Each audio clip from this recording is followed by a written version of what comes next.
यही प्रश्न महाराज धृतराष्ट्र ने सनत सुजात जी से किया कि भगवान आप ही एक ऐसा है जो सर्वज्ञ, इसका ठीक से निर्णय कर सकते हैं। मनुष्य दो प्रकार के कर्म करता ही रहता है। बहुत बड़ा पापी हो तो भी उसमें कुछ पुण्य कर्म होते हैं। कोई ऐसा इस सृष्टि में नहीं कि जो एकदम गुण हो ही ना, ऐसा नहीं है। गुण अवगुण, पाप पुण्य, ये मिश्रित शरीर बना हुआ है। अगर कोई संभाल ले गया और कुमति को नष्ट कर लिया तो फिर सुमति हो, फिर मोक्ष पदवी प्राप्त हो जाती है, फिर वो पाप पुण्य दोनों से ऊपर उठ जाता है। नहीं तो प्रायः देखा जाता है बड़े से बड़े गुणवान में भी कोई दोष होता है और बड़े से बड़े दोषी में कोई गुण होता है। ये गुण दोष में सृष्टि की रचना है। जड़ चेतन गुण दोष में विश्व कीन करतार, संत हंस गुण गाहे पे परिहरि वार विकार। तो महाराज एस्मिन धनवान ना चरंती ही केचित तथा धर्मान केचिदिहा चरंती धर्म पापेन प्रतिहन्यते स्वी दुताहो धर्म प्रतिहंति पापम। हे सनत सुजात जी, ऐसा हमने सुना है कि कुछ लोग धर्माचरण तो बहुत करते हैं पर साथ में पापाचरण भी करते हैं। तो क्या धर्माचरण से पापाचरण नष्ट हो जाता है?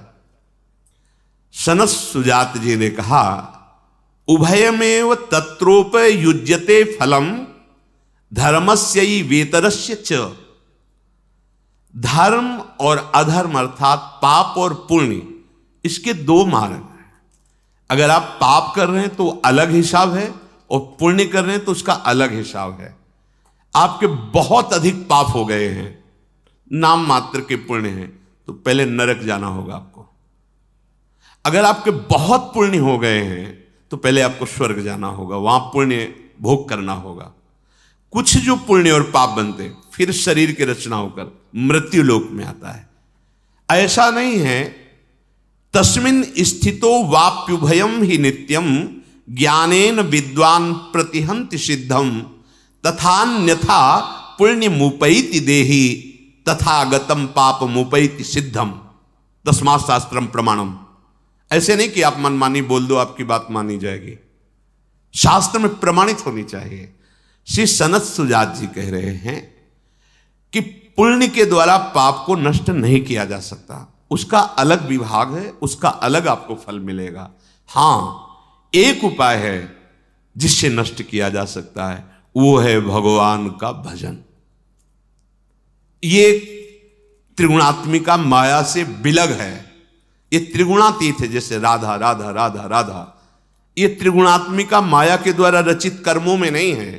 भगवान का नाम, भगवान का रूप, भगवान की लीला, भगवान का धाम, ये त्रिगुणातीत है। ये गुणमयी माया के अंतर्गत नहीं है, ये मायातीत है। इसी मायातीत नाम के बल से हम माया पर विजय प्राप्त करते हैं।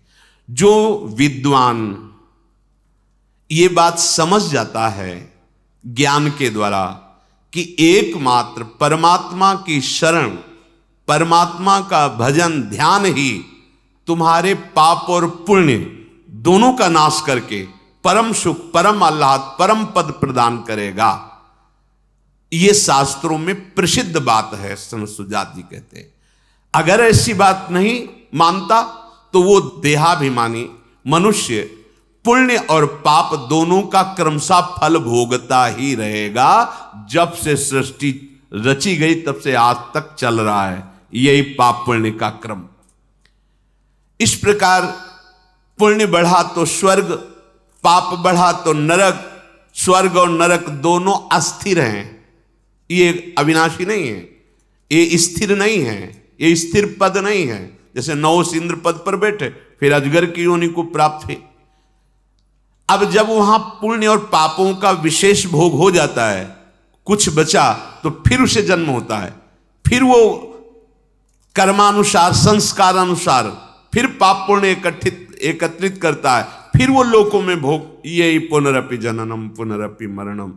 मनुष्य जन्म इसके लिए नहीं मिला है, इस चक्र से निकलने के लिए मिला है। जो तत्वज्ञ महापुरुषों का संग करता है ध्यान से सुन, जो भगवत तत्व को जानने वाले हैं, बेमतलब शास्त्र तभी समझ में आएंगे जब भजन करोगे।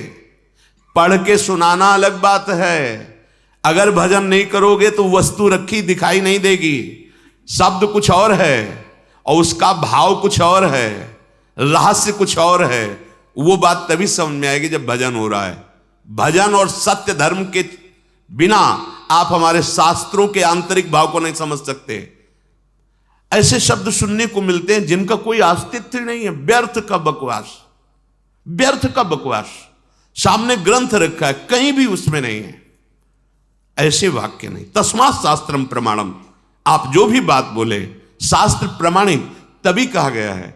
बोलने का अधिकार तभी पहले सुना हो, किसी महापुरुष के पास बैठ करके कई बार जिस शास्त्र को सुना हो, खूब अच्छे से उसमें रचा पचा हो और अपने आचरणों में उतारा हो और उस बात का अनुभव किया हो, फिर बोलो।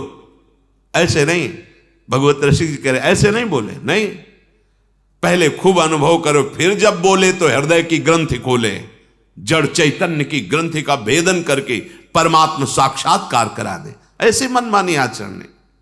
हाँ, एक उपाय है, अब बोध हो गया आपको, गलती हुई, सत्य मार्ग से भ्रष्ट हो गया, अब तन मन प्राण सब कुछ भगवान को समर्पित करके धर्म से चलूंगा और उनका नाम लूंगा और जो दुख सुख आएगा उसे सहूंगा। मुक्त हो जाओगे, पक्का मुक्त हो जाओगे।